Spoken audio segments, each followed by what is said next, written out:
Right now, the day's biggest news stories from a Vegas perspective. This is the Vegas Take with Sharp and Shapiro.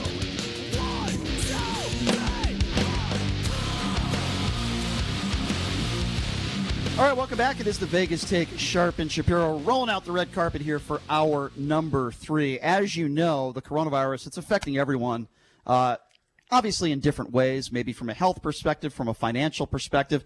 Vegas is known for the gambling, for the poker, for sports betting, you name it. There are a lot of professional gamblers in this town, and some very well-known ones at that. And I wanted to bring this guy on the line with his friend to the show. He has been, for the most part, the face of poker for the last 20 years, one of the most recognizable poker players in the world and one of the best players in the world, also a super Vegas Golden Knights fan. Obviously, this is affecting him and his business, so we wanted to get him on the line. It is Kid Poker himself, 6-time World Series of Poker bracelet winner Daniel Negreanu. Daniel, thank you so much for joining us. How are you? I'm doing fantastic. How are you guys doing? We're hanging in there. Great, Daniel. We're hanging in there. We're doing the radio show from my apartment, Daniel, because we can't do it from the radio. I'm serious. We're doing it from my kitchen. But anyway, Daniel, thanks for coming on with us. I wanted to ask you this first question. Obviously, a lot of people in Vegas, the World Series of Poker brings in a lot of money to this town, boost to the economy. What have you heard? What do you know? Do you think the World Series of Poker is going to happen this year? Well, I mean, if I had to prognosticate, my bet would be on the no. I'd say there's maybe a 10 or 20% chance, maybe, and that's being generous. The issue we face, of course, is, first of all, poker itself is like a breeding ground for germs. Like, even when we don't have a coronavirus to worry about, people get sick at the Rio every single summer. You're touching the same chips, the same cards, coughing, eating at the table, all kinds of things, right? So the issue we also face is, as good of a job as Steve Sisolak has done here in terms of shutting things down, we basically have to wait for the rest of the world to get on board, right? Because it is a tourist town, and, all it takes is one person from Florida or, wherever to come here and then reinfect everyone. So I think we're in for the long haul. I mean, it's going to take, from what I'm seeing, not about a year for a vaccine. So I'm not too optimistic about there being a World Series of Poker this summer. Yeah, I tend to agree with you, Daniel. So let me ask you this. How is this affecting you personally? I mean, I would imagine are you playing home games? Is that even allowed now? I mean, obviously you can't go into a casino and play. How are you handling this whole situation with your business, of course, being poker? Well, this has been great, frankly. It's been fantastic for business because online poker is booming, booming in a big way. I'm an ambassador for GG Poker, which unfortunately Nevada residents, can't play as of now, but there are regulated sites here and other places, and we're seeing, 300% increases across the board. I mean, it's a lot more comfortable to play online. If I had the choice of going to the Bellagio, driving down there and playing poker for 6 hours, or being able to do that at home, I'm always going to take home. It's just far more comfortable and convenient. Right. When you mentioned online, we talked to Seth Polanski last year, and he specifically mentioned, I asked him a question about the future of maybe having an online style World Series of Poker. Do you see that something like that taking place where there's maybe 10 or 15 events all done online this year? Well, the truth is that was already on the schedule. Last year they had about 9 events that were counted that were online World Series of Poker Championship bracelets throughout the World Series of Poker. This year there was 14 scheduled anyway, so I imagine there's a possibility they continue to do that anyway. The problem with it is this: because Nevada's fenced in, only people that are in New Jersey, Nevada, Pennsylvania can play. So how do you call it the World Series of Poker when you can't even have people from New York, California, and forget about the rest of the world? It kind of rings hollow to call it the World Series of Poker when it's fenced in like that. Fair enough. I have to ask you this, though, and I'm sure you would agree with me. You became famous, your fame, from live poker. Obviously, you started in the era where there was no online poker.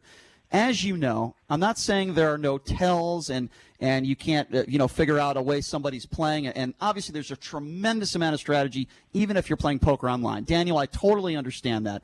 But with that being said, isn't poker at its purest when you're mano-a-mano, when you can see the other person? I mean, to me, in my personal opinion, you would know more than me, but to me, the true reality of the essence of poker is when you're sitting at a poker table, not playing poker online. What would you say to that? Well, I'd say, listen, there's various forms of poker. Some people like to play stud. Some play Hold'em. Some play a game called Omaha. There's different variations. Some people prefer online poker, which is yet another different variation of the same game. ultimately the decisions are the same, right? Whether you're sitting in front of a person or whether you're sitting on the table, you're going to make a decision that's mathematically sound. Obviously, you do mention the one key factor you don't have online is the added bit of physical tells. What you do have is a lot more information because you can track, you can keep notes, you can do all different things. So online poker maybe gears towards a little bit more of a mathematical-based, theory practice rather than, live poker, which is a little bit more about, person to person, as you mentioned. And I totally get that. And listen, I'm not trying to blast online poker here, but I have to bring this up too. We all know what happened with, Full Tilt Poker. We all know that Ponzi scheme. We know that Ultimate Bet back in the day was one of the biggest websites on the planet when it came to online poker. We all know that the cheating scandal that happened there, and I could name some others as well. I'm not saying cheating doesn't happen in live poker also, because it does happen. There's no question. But wouldn't you be willing to... Like the Mike Postal situation. Well, there's no question. There's no question. I wouldn't deny that. But are you willing to say, Daniel, that certainly if you play online poker, it's not as secure as if you are playing live poker? And who's to stop a 12-year-old or a 14-year-old from taking their dad's account or mom's account and playing poker as well? Okay, I would say strongly that the absolute opposite of everything you said is true. Like, vehemently, and I would argue this is still. You can catch people cheating online because you have access to all the hold cards. If you're playing on a reputable site that has a good security system in place, they can take a look at any sort of collusion or anything that's going on and see what's outside the norm. The reason people got caught back in the day, as you mentioned, is because all that information is available. If 3 or 4 guys were playing live and they're cheating with each other with marked cards or signaling to each other, you'll never know, and there's no way to ever prove it. Similar to this whole goofy Mike Postal thing, who, despite it being blatantly obvious this guy was cheating, we can't enforce it. As far as a 12 or 13-year-old stealing his dad or mom's credit card to play, obviously that's something that could happen. I mean, you would put some neglect on the parents for letting the kid have the credit card in the first place, but I imagine that's like a life lesson. I'm not going to look at that and go, oh, my goodness, this kid just injected heroin into his veins and he's a drug addict. Okay, he played a little poker. He screwed his dad over. Maybe his dad will ground him for a while or something like that. I don't that's not my biggest fear when it comes to online poker is the 13-year-olds who play. Well, and I think in a situation like that, there's going to be a max on the card, too. Probably like a $500 buy-in or a $200 buy-in. Even if there isn't, the kid goes for a ride, that's on the parents. That's between the parents and the kid. Frankly, if I wouldn't even care personally if 2 parents had a 15-year-old who wants to play and they put $100 in and let him play. Because I think the idea of having an age limit on, whether you can play poker or not is a little bit silly in itself. I get it. Hey, usually, Daniel, we agree on just about everything. We're going to have to agree to disagree on that one. I just think online poker is a far different situation than live poker. But, hey, you would know more than me, and certainly I greatly value your opinion. Let's move on a little bit. I know how big of a hockey fan you are and such a knowledgeable hockey fan you are. We all love the Vegas Golden Knights, right? How are you dealing with this just from a sports perspective as a season ticket holder? What do you have? You got a gazillion season tickets to the Vegas Golden Knights. I mean, for lack of a better term, this sucks, doesn't it? That we have no NHL, no sports in general. Well, I mean, it is what it is, right? Now you just have to find some good marble racing to bet on, if you can find something. But, hey, Daniel, I bet on table tennis last night. That's the truth. I bet you did. Yeah. So no, seriously, obviously it's unfortunate. What's what's going on. So for me, what I've been doing is I've actually been catching up and rewatching the World Junior Championships from last. It happens between Christmas and New Year's, and that's a lot of fun. So I've been watching that, just kind of scouting for the future. But yeah, obviously for a lot of people that don't have other things to fill their time, sports was one of those things for me, obviously. But now I'm playing a lot more poker than I was before. Filling that time. So it's been, I've been dealing with it okay. It sucks, as you said, but there's really not much we can do right now other than, wait it out. Do you think that the NHL season gets canceled, or will there be a finish to the season? Well, there's obviously a lot of pressure to give the Stanley Cup to somebody. The question is, how and when does that happen? I don't think it happens, in May. So the question is, how late can you go? Do you go August, September, and then start the regular season right on time, or maybe 2 weeks late or something like that? And even then, we just can't know, right? Because we don't know what's going to happen with this virus. In America, we're looking at, this is going to be the new hub of the spread. As a whole, we're handling this far less aggressively than what you saw in South Korea and China, which has been able to curb their infected rate, as well as even Italy, which, went out of hand. I think things here are going to get a hell of a lot worse. I mean, yeah, I agree. We have the president talking in 2 weeks about it would be beautiful to have a bunch of packed churches. I'm like, okay, well, that sounds like a great way to continue to spread it. Like, we face a crisis right now because obviously shutting things down does have an effect on the economy. And, obviously the president cares more about how he looks in being reelected than whether or not your grandmother gets infected and dies. Exactly. Daniel, you're such a smart guy, and I need you to help me with this because me and my co-host and a lot of the callers have been fighting with me on the air about this the last couple days. So I need you to help me on this one, okay? You mentioned it. The president yesterday says, well, we should be back to normal by Easter. It's such a beautiful, nice day. And then we have Dr. Fauci, who's on national television yesterday, who says we shouldn't be giving it a timeline. The virus should be dictating the timeline. I would imagine you agree with me on that. So what would you say to people out there that are listening to the president and not listening to some of the doctors and the experts? Well, first and foremost, don't take your medical advice from a guy that looks directly into a solar eclipse and thinks that's okay, right? In all seriousness, can we? You really, the best thing that we could do is create a mask right now that covers Trump's mouth and let Dr. Fauci talk. Let the experts, speak. Seriously, this would save millions of lives in itself. This is a man who said, we have 15 cases right now. In the next few days, we will be at 0. Okay? Just talking out of his ass, saying he literally is saying whatever he needs to say. And Dr. Fauci, I think he's done an incredible job of dealing with kind of a narcissistic wacko where he isn't insulting Trump. He says things like, Trump believes that we'll have a virus, and that's our hope too. But let's come back to realism. It's going to take about a year. Trump says we're going to have a test immediately for everybody. We're going to have a vaccine, all this kind of stuff.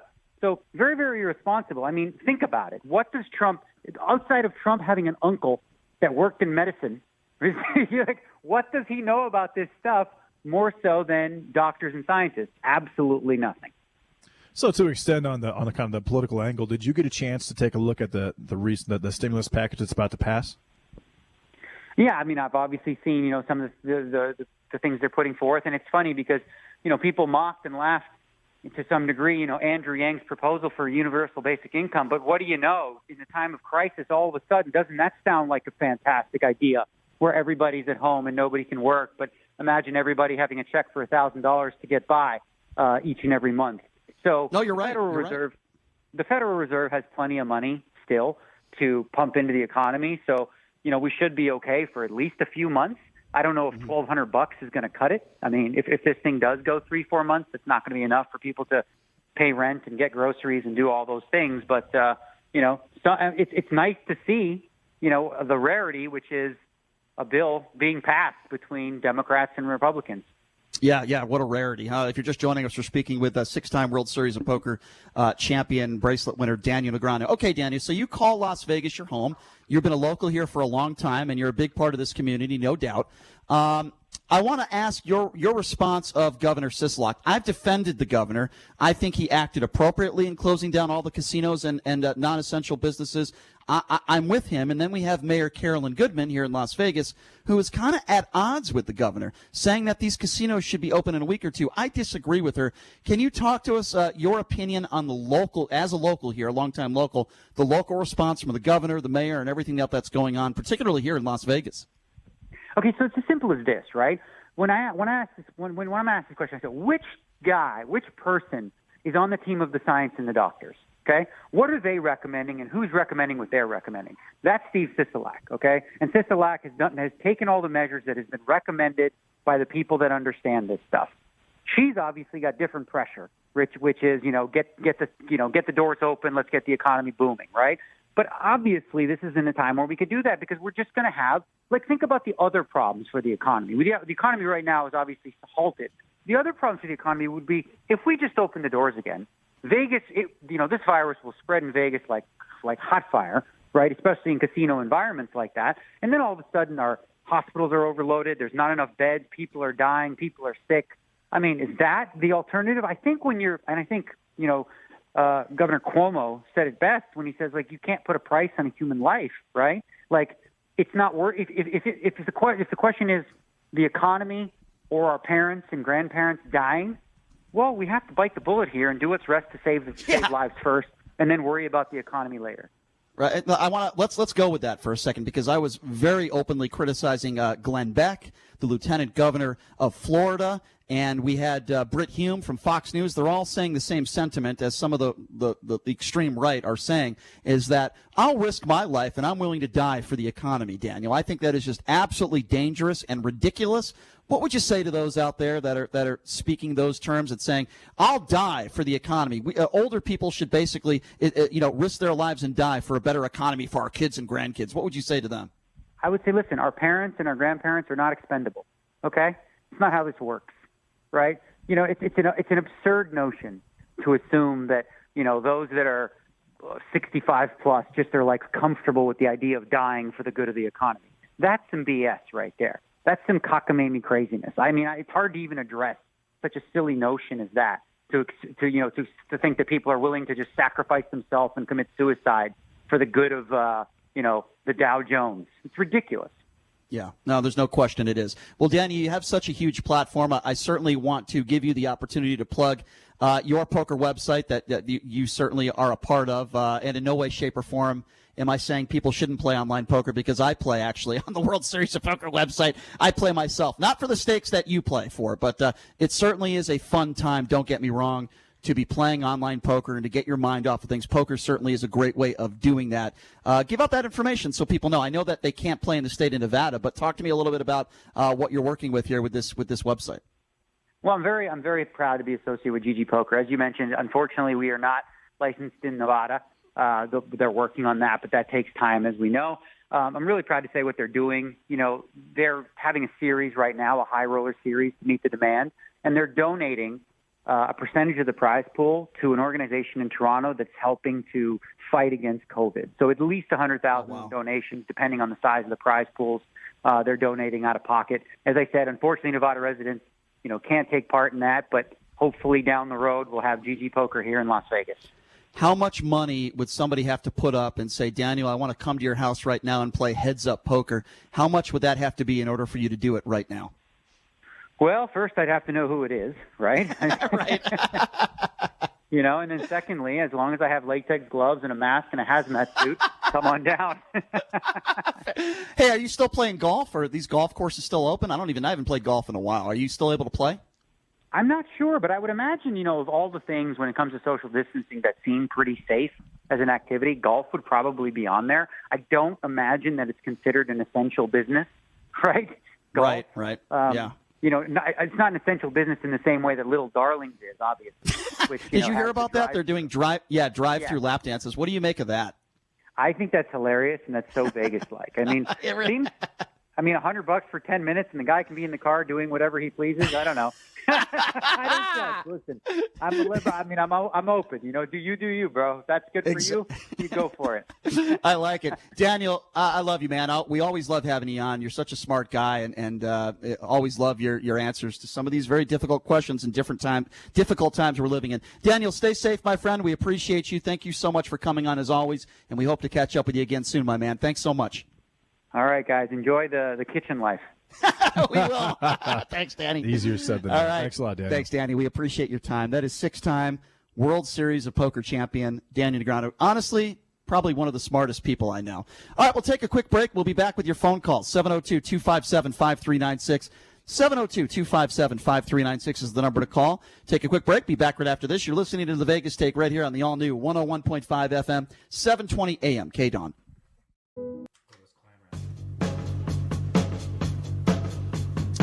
All right, welcome back. It is the Vegas Take, Sharp and Shapiro. It was Daniel Negreanu that just joined us. Really smart guy, great poker player, great guy.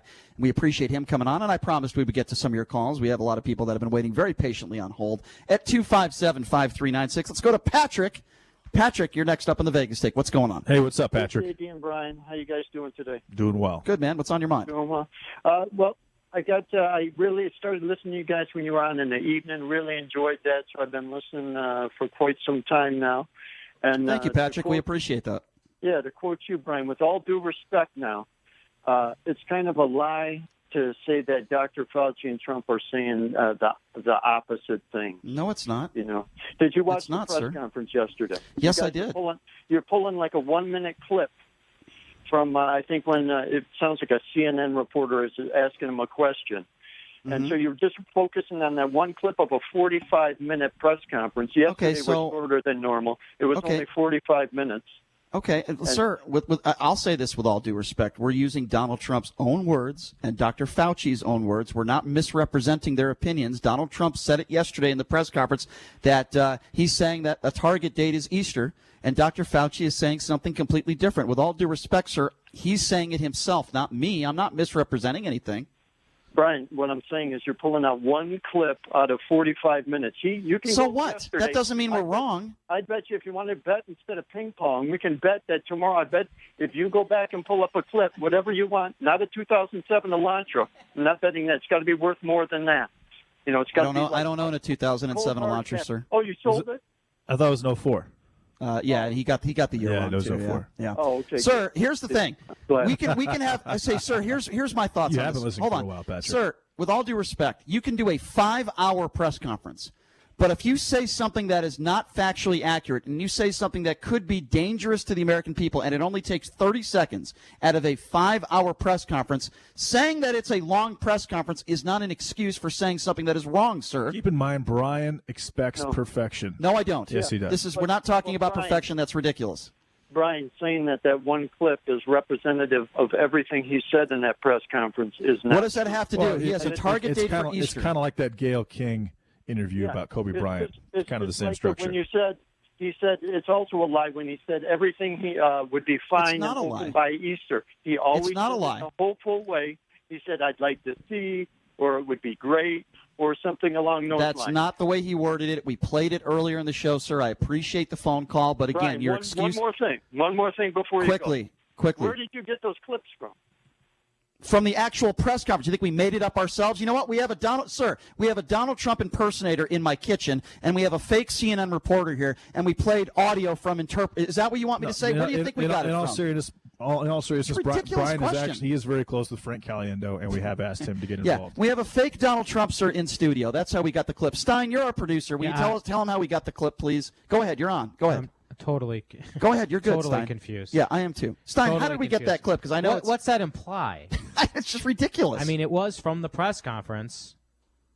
That's it.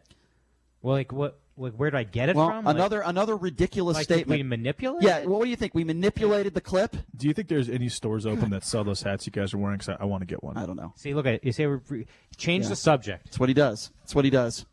Anyway, for the record, we don't manipulate clips. We don't manipulate photos like the White House does on Twitter. We don't manipulate audio and video like they did with the Joe Biden stuff. We don't do that here, sir. We play the clip in its entirety, his answer, and then we played Fauci's clip. Honestly, we don't have the staff to do that. It's right, we don't, or the talent. President Trump was asked in that, and we played it in its entirety. The reporter's question was, why did you choose Easter to reopen the country? And he said, because it's a beautiful time.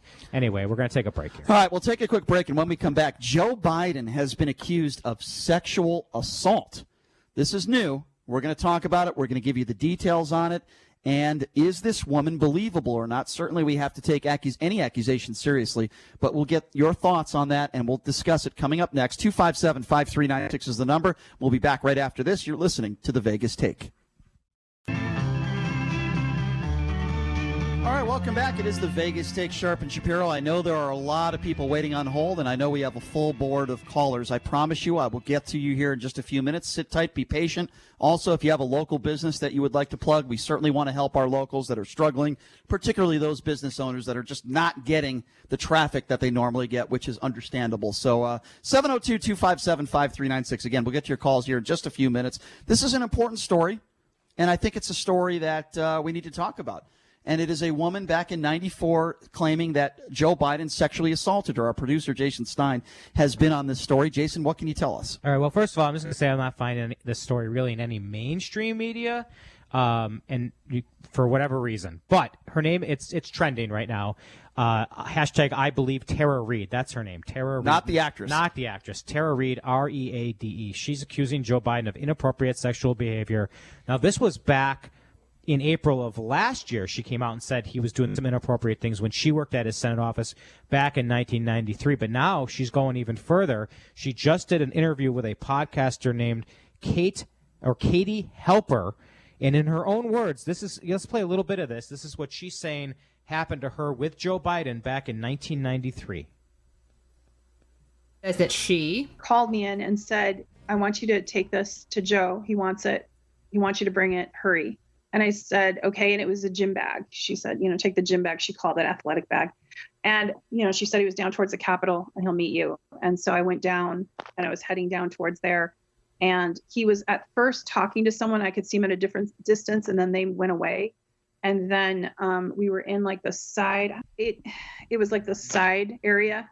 And he just said, hey, come here, Tara. And then I handed him the thing, and he greeted me. He remembered my name. And then we were alone, and it was the strangest thing. There was no like exchange, really. He just had me up against the wall. And I was wearing like a skirt and, business skirt, but I wasn't wearing stockings. It was kind of a hot day that day, and I was wearing heels. And I remember my legs had been hurting from the marble, of the Capitol, like walking. And so I remember that kind of stuff. I remember like I was wearing a blouse, and he just had me up against the wall, and the wall was cold. And I remember it happened all at once. The gym bag, I don't know where it went. I handed it to him, it was gone. And then his hands were on me and underneath my clothes. And all right, so we get the gist. We get the gist of where she was going with that. Obviously, extremely troubling. A couple questions I would say here. First of all, let me be very clear, and I've been very consistent on this. Any woman who claims that she was sexually assaulted needs to be taken seriously. With that being said, it is always fair to ask questions. My first question is, if this happened back in 1994, why is this the first time we are hearing about it now? If this happened in 1994, why didn't we hear about it when he was running for vice president with Barack Obama? Why is this the first time that we are hearing about this story? Here's question number two. Question number two is, with many, like Bill Cosby, for example, the sexual assaulter, rapist himself, multiple people. Now, does that mean that this did not happen to her? No.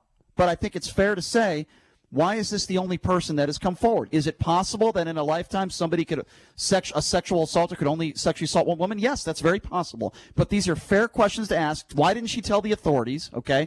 Why are we learning about it right now? Those are fair questions to ask, because while sexual assault is extremely serious, it's just as serious, and I'm not saying she's making it up, but it is just as serious if a woman was to make up a story. Well, it's kind of the same thing happened to Donald Trump when Karen McDougal came out and said what she said, and among a lot of women came out and said what they said. Who was the woman? I can't remember her name. She was the fashion designer from New York City. I don't remember the name, but JD, she came out, had multiple people. And Joe Biden has been seen smelling women's hair in multiple pictures. Never been accused of sexual assault. He's had the now. name Creepy Joe for a long time. That doesn't mean. And again, I'm not saying that this is true, but it is very coincidental because of the timing of the situation. Yes. But also it's very interesting that no mainstream media outlets are picking this up, because if this was Donald Trump, they would be. I'm willing to. So that makes me wonder if there might be some validity to this, and the mainstream media just doesn't want anybody to hear about it. I'm absolutely willing to talk about it. But again, Donald Trump has had multiple accusers that have accused him of rape, multiple accusers with sexual assault. This isn't the first time in Donald Trump's career, by the way. He's had this happen way before he ran for president of the United States. And on audio, he also bragged about sexual assault. I don't recall Joe Biden ever talking locker room talk or that type and again, I'm not comparing those two situations. I'm just saying the timing is coincidental, just like it was with Trump. You do have to worry about the timing with Biden. We're in an election season. He's obviously going to get the nomination. JD and Brian, you also have to question the timing on the other side. When Brett Kavanaugh was accused of sexual assault in the middle of his no question in the middle of his hearing to become a Supreme Court justice. Yeah, my problem with Brett Kavanaugh wasn't that story, because I'm not sure she was credible. My problem with Brett Kavanaugh was the life he has lived, as far as the drinking and all the other stuff he did in college. Is this the kind of guy that we want on the Supreme Court? I'm not sure if he's ever committed a sexual assault. He likes beer. Brett just likes beer. The guy enjoys beer, and he likes getting into a fight and then having 7-foot Chris Dudley fight his battle. Well, Joe Biden couldn't sniff. He stands behind. Joe Biden couldn't sniff my hair because I don't have any. All right, let's get back to the phone calls. We have some busy phones. Let's get to them. 702-257-5396. Let's start off with Paul. Paul, you're next up on the Vegas Take. What's going on? Hey, what's up, Paul? Hey guys, not much. How you doing today? Doing Good. Great. What's on your mind, man? I'd like to make comments about two politicians. One is President Trump. The other is Mayor Goodman. Now, for me, President Trump did not set in stone the day that he's going to open up the country. So for me, I call that positive thinking. You know, I would rather he does what he's doing than to say we're all going to die. You know Nobody's saying anybody should say we're all going to die. What I'm saying is I said that. Right, but I'm saying I'd rather him have that attitude. Well, of course not. No, I told you what attitude.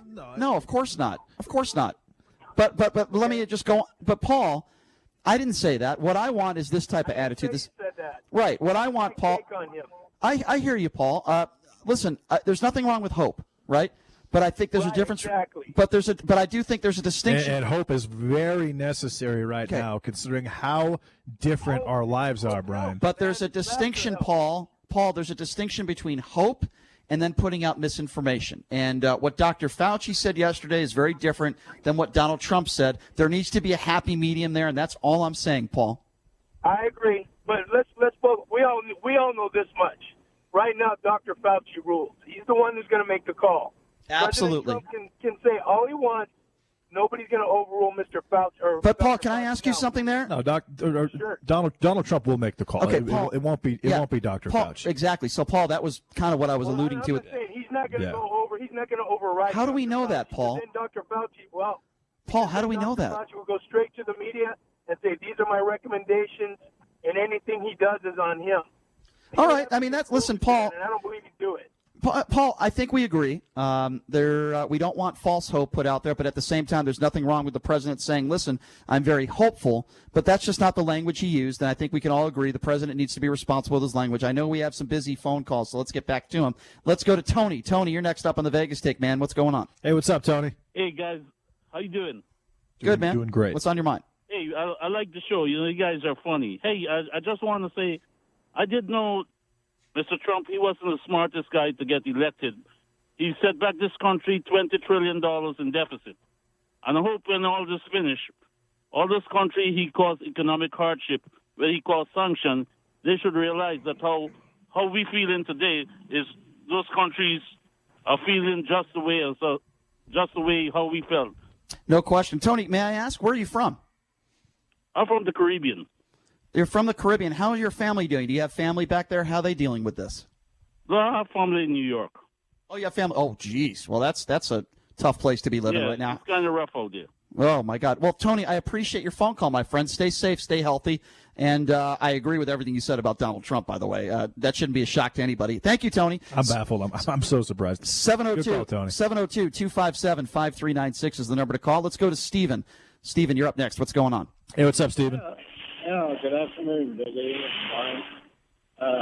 I had a quick comeback to the question about why you haven't heard about Joe Biden and maybe accusation, because there isn't a blue dress that shows evidence of the assault. So I didn't want to get hung up on that. Okay. Well, let me go with that sentiment Are first. you running a bathtub? I understood what he said. Stephen, your phone is a little bit hard to understand, but I think I understand where you're going with. You talked about the Monica Lewinsky dress, and you're saying, well, there's no actual evidence to back it up. And I would agree with you. It's very difficult for her to prove that this actually happened, especially when this is the first time we've heard about it. And we're 2020, and she's saying this allegedly happened in 1994. The reason why, and you might be saying, well, Brian, what about Bill Cosby? Well, you had 40 or 50 women that came forward. This is a very different circumstance, and you can't say the Bill Cosby thing was politics. You could make the argument that this is. Thank you for the call, Stephen. Yeah, good call, Stephen. It did sound like you were on an Obama phone there, so we got to go to our next caller. 702-257-5396. Let's go to Janice. Janice, you're next up on the Vegas Take. What's up? Hey, what's up, Janice? Hi, I'm on the phone again. Crazy Janice. Brian, I don't have a sexy voice like Fernando, but I think you can understand me, right? Janice, I can understand you just fine, and your voice sounds fantastic. What's on your mind? I agree with you about a doctor's advice. Absolutely. 100%. I agree with JT, too, with a lot of things. But my thing is, this is what I don't understand. We've had 222,000, they say, doctors, flu a year. But to me, for all the lockdowns and everything that's going on, we never shut the country down before with this particular virus. Yeah, We well, had Janice. many viruses before. Now, just 1 second, Brian, please. Okay, go ahead. The thing is, there's more to this than meets the eye. That's my opinion. I believe something's going to be happening sooner, and I also believe that Trump knows about it. So I'm just saying. All right. Well, listen, Janice, hang on the line. Hang on the line, Janice. You're not the first person to think that. Okay. Yeah, and I can appreciate the conspiracy theorist perspective. There are other people like you, Janice, that think there is more to this virus than meets the eye. But let me respond to that. I will say this, just that I've never mentioned this one time, but one thing I noticed is that I think that if this virus, if the high risk targeted group for this virus was, we'll say 15 to 40. And not those with underlying health conditions and those, we'll call it 65 and above. If you really look at it, the majority of politicians in this country are in that age group, and the majority of wealthy people are in that age group. This virus affects those who have the most power in the United States. I think that has something to do with what's going on. But Janice, let me just quickly respond to what you said about this virus, and we've had other viruses in the past. Make no mistake about it. This virus is very different, and in this aspect, there are a lot of unanswered questions. You have unanswered questions. I have unanswered questions. Right. The problem is we don't have a vaccine for this virus, and like JD said, this is something like we've never seen before. So I would hope that you would understand the seriousness of that, right? No, I believe it's serious, but I will tell you, Brian, I believe in my heart, I could be wrong, and probably I'll talk about it again if it does happen, but I believe it's much more than this. I believe, in my opinion, we have a lot of evil, both sides of the aisle. A lot of evil people did a lot of evil things in the government, and I think that's going to come out. And I think opinion, it's possible. It's possible, Janice, but let me say this. I do find this suspicious that the doctors in China, 2 doctors that actually discovered this virus and were trying to cure it, are the ones that are dead now, one of which is in his 30s. I find that very, very suspicious. He was a whistleblower, the one that's dead now. But, yeah, the way that China handled this entire thing, they knew within the first week, because the patient 0 who worked in that Wuhan market, his wife got the same thing that he did, but she was not anywhere near that market. Well, I'll tell you what. The fact that took place proves human-to-human transmission, and it took them a month and a half to finally say, oh, yeah, by the way, that's the case. Well, the president likes to talk tough on China. Well, we'll see what the repercussions are. We'll see if he puts the hammer down. Let's get back to our busy phone calls. 702-257-5396. Jason, what's so funny? Our producer keeps laughing when I say that. Let's go to Jay. Jay, you're next up on the Vegas Take. Hey, what's up, Jay? Good morning, gentlemen, and thank you for taking my call. And by the way, your coordinator does an excellent job. Well, Sean would appreciate that. Thank you. Good work, Sean. Sure.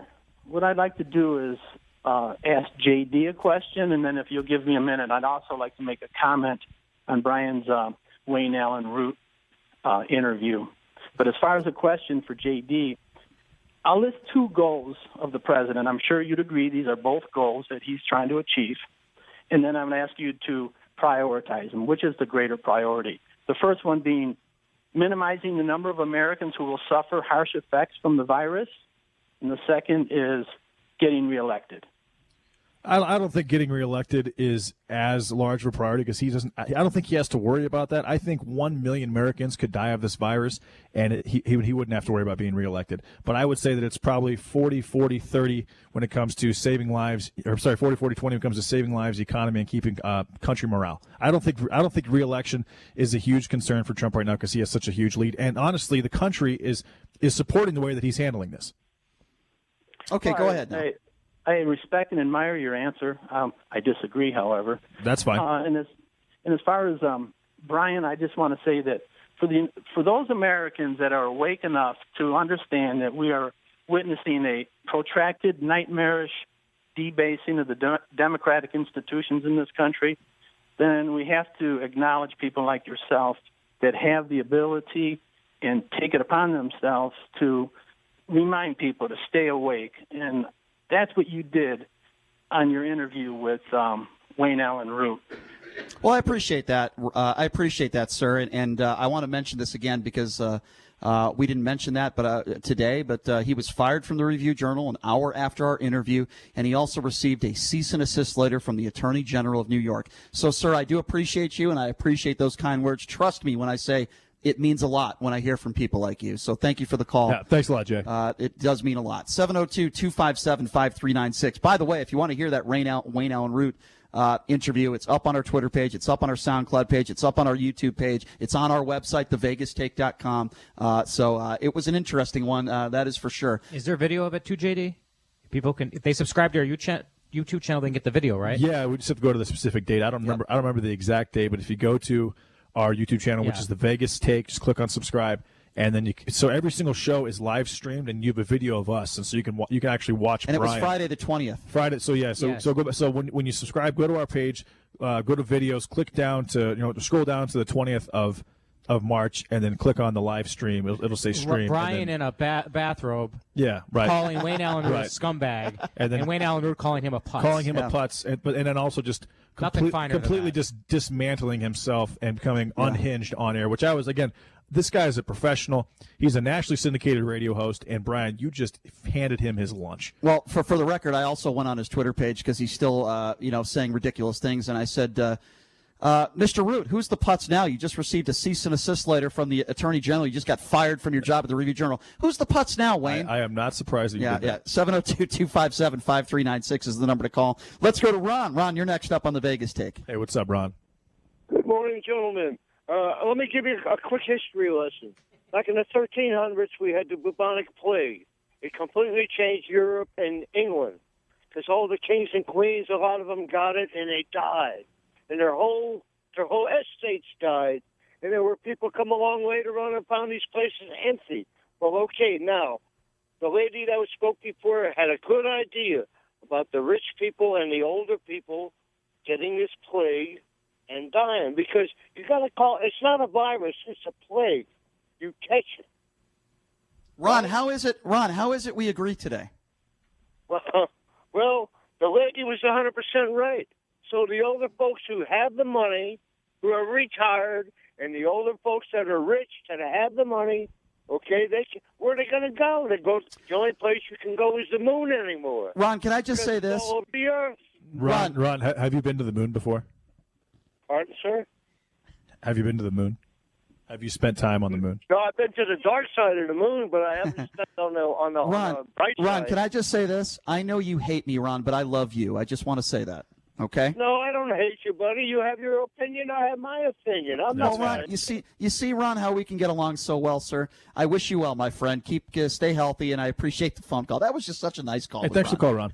702-257-5396. I mean that, by the way. I do like Ron. He's one of my favorite callers. I actually think that he might have been to the moon. Him and Wayne together have spent time on the moon. It's possible. 702. I'll tell you what. I'd rather have a beer with Ron than Wayne any day of the week. I think it's possible that Ron is actually Wayne's father. 257-5396. Let's go to Lance. Oh, don't disrespect Ron like that. Let's go to Lance. Lance, you're next up on the Vegas Take. What's going on? Wayne the caller, not Wayne Allen Root. I know. Okay. Oh, Lance. you knocked out moon. You broke my heart. Well, anyway, that's a Sinatra thing. But J.D. Regrets. And you nailed it, but the president is an expert. He takes both sides. An expert on what? There's a balance here, and he made that statement. The word is significant factor is balance. The balance of physical, healthy, and a healthy. What is the president an expert on? Hold on a second. You just said the president's an expert. He's an expert in what? He's an expert on putting the information together on both sides. Do you have to get a degree for that, or how can you become an expert in that? I would say he's very good at organizing a message so that it does what it was intended to do. So let's go. That message was intended to say, yes, this is a problem. Hold on. Statement. He said it's a balance. All right, so let's go with that. Hold on a second, Lance. I get it, Lance. Let's go with that. Let's go with your statement that he's an expert. Let's go with that for a second. So was he an expert a month ago when he said we have 15 cases and it's going to go down to 0? Was he an expert when he was sitting next to Diamond and Silk? No, don't come on, man. Answer the question. Put me in the trick bag. Come on. No, it's not a trick. It's a simple I like that question. Trick bag. No. Hold on a second. That's a good one. Hold on a second. I'm stealing that, Lance. Lance, this is very important. You just said he's an expert. I'm asking you a very specific question. A month ago. Keep repeating that over Answer the question, and I won't have to repeat it. Was he an expert when he said we had 15 cases and it was going to go down to close to 0? That's what he said. Was he an expert when he said that? Was he good? Mr. B BS Brian. Right, you can't answer the question. Don't BS me. I'm going on to the next caller. I'm going on to the next caller. I did not know that Trump sounded like Dr. Evil. Yeah, well, you know what? You notice how when you ask them a question, all of a sudden he's not an expert, and he just says, oh, come on, Brian. All right, let's take our next caller, 702-257-5396. Let's go to Chuck. Chuck, you're next on the Vegas Take. Hey, what's up, Chuck? Hey, how you guys doing? Doing okay. Hey, I wanted to find out what your expert guest host, Michael Avenatti, would comment about this. What would be his expertise opinion on this? Michael Avenatti is not an expert because he's not a doctor, sir. With all due respect to Michael Avenatti, Avenatti would definitely. You better ask him. He would side with Fauci. Hold on a second, Chuck, hold on a second. He would side with Fauci. Chuck, are you trying to be a smartass? When have I said Michael Avenatti was an expert like a doctor? Are you trying to be a smartass? Well, you praise him. You go play blackjack. When have I praised Mike? Excuse me, sir. Me. So you're correlating me. Excuse me. It's my turn now. You're correlating me playing blackjack with Michael Avenatti to me calling him an expert when it comes to the coronavirus. Do you realize what a fool you sound like? Yeah, that's your buddy, man. That's your buddy. Let me tell you something. I'll tell you somebody who's not my buddy, you moron. Next caller, bye-bye. 702-257-5396. Let's go to Mark. Mark, you're next on the Vegas Take. What's going on? Good morning, gentlemen. Good morning, Mark. What's on your mind? So anyway, Dr. Fauci was on a radio show the other morning. It's called Mornings on the Mall. I'm not sure who the host was, but he was asked about, how the media, some of the media, always wants to pit what he says against what President Trump says. Now, I'm going to quote Dr. Fauci right here.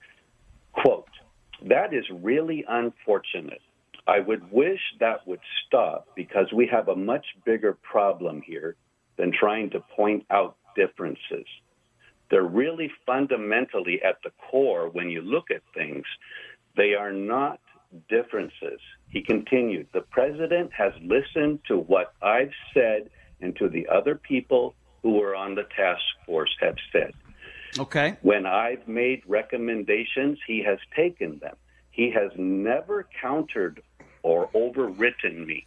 The idea of just pitting one against the other is not helpful.